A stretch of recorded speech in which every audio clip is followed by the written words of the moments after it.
निर्गमन ग्रंथ अध्याय 4। मूसा को ईश्वर का प्रमाण। मूसा ने उत्तर दिया, वे लोग मेरा विश्वास नहीं करेंगे और मेरी बात नहीं मानकर यह कहेंगे कि प्रभु ने तुम्हें दर्शन नहीं दिए। इस पर प्रभु ने उससे कहा, तुम्हारे हाथ में क्या है? उसने बताया, एक डंडा है। उसने उसे आदेश दिया, उसे जमीन पर फेंक दो। जैसे ही उसने उसे जमीन पर फेंका, वह सांप बन गया। मूसा उससे दूर भाग गया। प्रभु ने मूसा से कहा, अपना हाथ बढ़ाओ, उसकी पूंछ पकड़कर उसे उठा लो।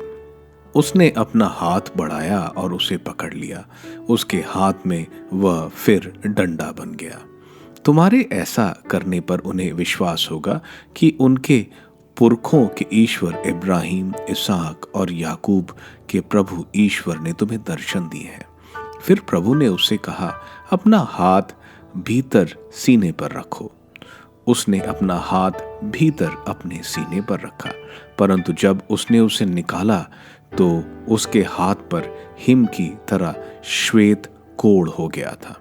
उसने फिर आज्ञा दी, अपना हाथ फिर से भीतर सीने पर रखो। उसने अपना हाथ भीतर सीने पर रखा। जब उसने उसे भीतर निकाला तो वह फिर उसके सारे शरीर की तरह हो गया। ईश्वर ने कहा, यदि वे तुम्हारे पहले चिन्ह पर विश्वास न करें और ध्यान न दें तो वे इस दूसरे पर विश्वास करेंगे। यदि वे इन दोनों चिन्हों पर भी विश्वास न करें और तुम्हारी बात ना माने तो तुम नील नदी से कुछ पानी लेना और उसे सूखी भूमि पर डाल देना। नील नदी से निकला हुआ पानी सूखी भूमि पर रक्त बन जाएगा। हारून, मूसा का प्रवक्ता। मूसा ने प्रभु से कहा, प्रभु, मैं अच्छा वक्ता कभी नहीं रहा। मैं पहले नहीं था, अब तू मुझ अपने सेवक से बोला है, इसके बाद भी नहीं हूँ। मुझे बोलने में कठिनाई होती है, मेरी जीभ भोतरी है। तब प्रभु ने उससे पूछा, मनुष्य का मुख किसने बनाया है? उसने कौन गूंगा या बहरा, देखने वाला या अंधा बनाता है? क्या मैं प्रभु ऐसा नहीं करता?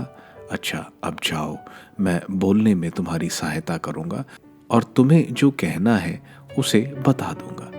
परंतु उसने कहा, प्रभु, किसी दूसरे को भेजने की कृपा करें। तब प्रभु को मूसा पर क्रोध आया और उसने कहा, लेवी वंशी हारून तुम्हारा भाई है ना? मैं जानता हूं कि वह अच्छा वक्ता है। वह तुमसे मिलने आ रहा है। तुमको देखकर वह प्रसन्न होगा। तुम उससे बात करना और उसे समझाना कि क्या कहना है। मैं बोलने में तुम दोनों की सहायता करूंगा और जो करना है उसे बता दूंगा। वह तुम्हारी ओर से लोगों को संबोधित करेगा। वह मानो तुम्हारा प्रवक्ता होगा और तुम मानो उसके ईश्वर होगे। अपना यह डंडा अपने हाथ में लो, इसी के द्वारा तुम चमत्कार दिखाओगे। मूसा का मिस्र लौटना। इसके बाद मूसा अपने ससुर यत्रो के पास लौट गया और उसे बोला, आप कृपा कर मुझे मिस्र में अपने भाई बंधुओं के पास यह देखने के लिए जाने दीजिए कि अब तक जीवित हैं या नहीं। यत्रो ने मूसा से कहा, सकुशल जाओ। मिदियन में प्रभु ने मूसा से कहा, मिस्र लौट जाओ। वे सभी लोग मर गए जो तुम्हारे प्राण लेना चाहते थे। तब मूसा अपनी पत्नी और अपने बच्चों को लेकर और उन्हें गधे पर बिठाकर मिस्र वापस चला गया। मूसा अपने हाथ में ईश्वर का डंडा भी ले गया। प्रभु ने मूसा से कहा, जब तुम मिस्र वापस आओगे तो फिरौन के सामने वे सब चमत्कार दिखाओ जिन्हें करने का सामर्थ्य मैंने तुमको दिया है। मैं उसका हृदय कठोर कर दूंगा, वह इस्राएलियों को नहीं जाने देगा। तुम फिरौन से कहोगे, प्रभु का यह कहना है, इस्राएल मेरा पहलौठा पुत्र है। मैं तुमको आदेश देता हूं कि मेरे पुत्र को मेरी सेवा करने के लिए जाने दो।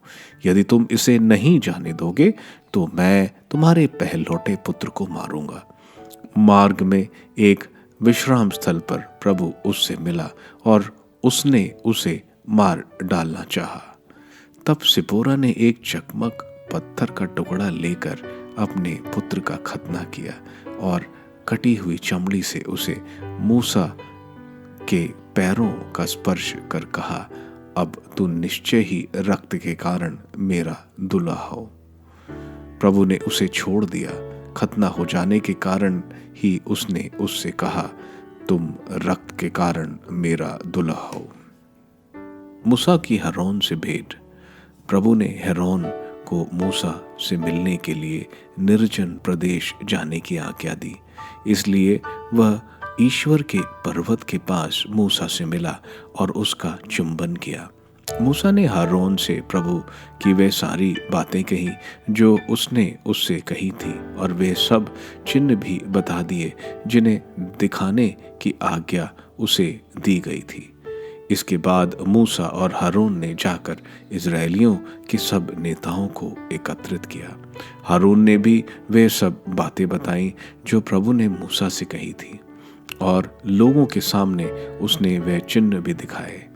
लोगों ने विश्वास किया, और जब उन्होंने सुना कि प्रभु ने इजरायलियों की सुध ली है और उनके कष्टों पर ध्यान दिया है, तब उन्होंने सिर झुकाकर उसकी आराधना की।